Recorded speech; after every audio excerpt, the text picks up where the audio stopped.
So hello hi welcome back my new blog guys. आज चाहिँ धेरै दिनपछि मैले एउटा भिडियो बनाउँदैछु होइन। कि म चाहिँ यत्रो दिन भएको ड्युटीमा आएको थिएन कि आज धेरै दिनपछि होइन काममा आएको। म्याक्सिमम् 22 दिनको दिन म ड्युटीमा आएँ कि किनभने मैले काम गर्ने ठाउँमा चाहिँ अब आग लागि भएको थियो कि अनि त्यही भएको भएर अब रेस्टुरेन्ट ओपन हुँदैन। 22 दिनसम्म रुममा बस्दाखेरि अल्छिला भएको के म अल्छी भएको अनि त्यो रुममा बस्यो खायो होइन, नुहाइ चाहिँ गऱ्यो, कपडा सपडा धुन चाहिँ धोयो होइन, रुम सफा गर्यो, त्यति काम है अनि 20 दिनसम्म अब त्यसै बसियो। 22 दिनको दिन ठ्याक्क म काममा आयो क्या। अनि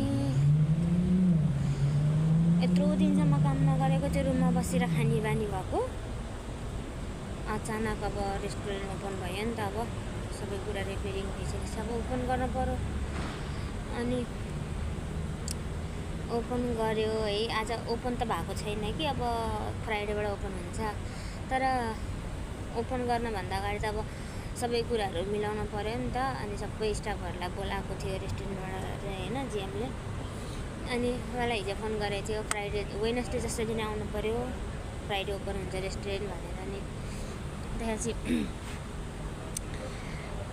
आज ड्युटीमा आएको धेरै दिनपछि काम गरेको भएर होला है। मेरो चाहिँ खुट्टादेखिबाट शरीर के पुरै दुखेछ भने अब 2-4 दिनसम्म यस्तै दुख्ने होला, त्यो बानी नहुँदैछ क्या। 22 दिन रुममा बसेर खानु भनेको त अब सानो दिन बसेर खानु भनेको त अब सानो कुरो त होइन नि त, धेरै हो नि त। अब यस्तो हो नि त, अब नर्मल्ली नै हुन्छ मान्छेहरूलाई चाहिँ, अब काम नहुने मान्छेहरूलाई त्यस्तो भन्न खोजेको छैन है। अब बुझ्नेले अब कसरी बुझ्नुहुन्छ भन्ने भर पर्छ।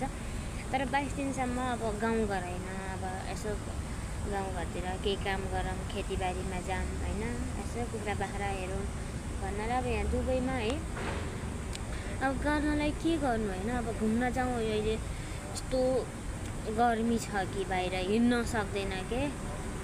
सनग्लास नलाएर हिँड्ने भने चाहिँ आँखाको ज्योति जान्छ जस्तो लाग्छ मलाई चाहिँ।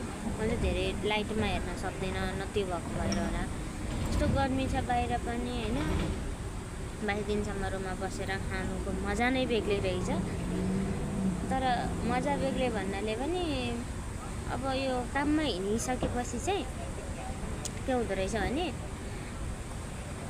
छुट्टी पाएन भने चाहिँ कहिले दिन्छ छुट्टी कहिले आउला भन्ने हुन्छ।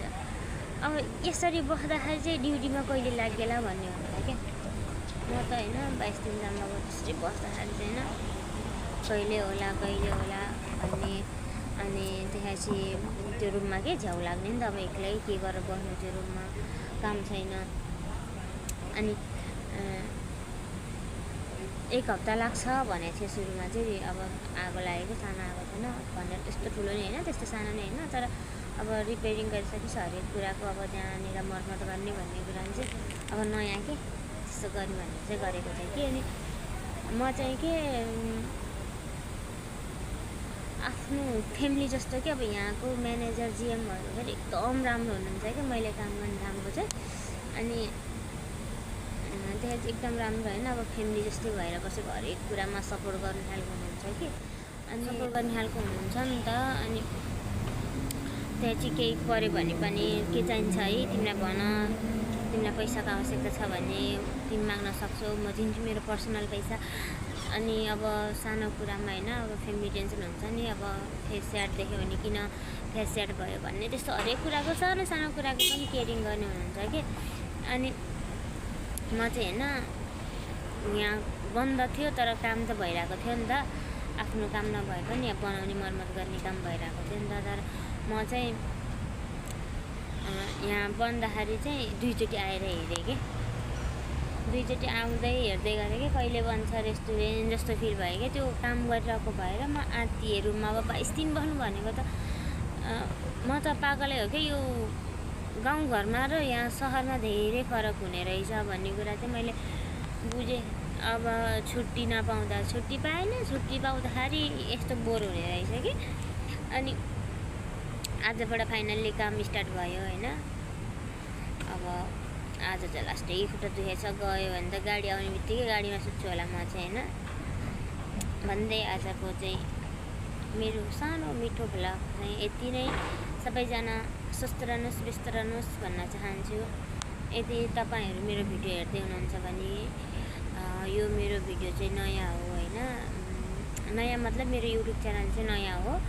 अनि पहिलाको मेरो युट्युब च्यानल थियो कि मैले मेरो बुढाले चाहिँ मलाई यो मोबाइल किनेर दिँदाखेरि मैले त्यही युट्युब च्यानल खोलेको, तर त्यो युट्युब च्यानल चाहिँ खुलेन कि मेरो चाहिँ। किन खुलेन, कसरी खुलेन, हरेक कुरा पासपोर्ट होइन सबै कुरा मैले हाल्न त पुरा नै हालेको हो कि, तर खुलेन कि त्यो आइडी नै। अनि यो नयाँ आइडी खुलेको छ होइन, तर यो नयाँ आइडीमा त्यति सब्सक्राइब चाहिँ हुनुहुन्न। पहिलाको आइडीमा त सब्सक्राइब हुनुहुन्थ्यो। यदि मेरो युट्युब च्यानललाई नयाँ हुनुहुन्छ भने चाहिँ मेरो युट्युब च्यानललाई लाइक, कमेन्ट, सेयर, सब्सक्राइब गर्न चाहिँ नबिर्सिनु होला होइन। तपाईँहरू कुन ठाउँबाट हेर्दै हुनुहुन्छ मेरो भिडियो होइन, सानो छोटो मिठो कमेन्ट छोडेर जानु होला भन्दै बाई, सी यु अगेन। अर्को भिडियोमा पक्कै पनि भेट हुनेछु।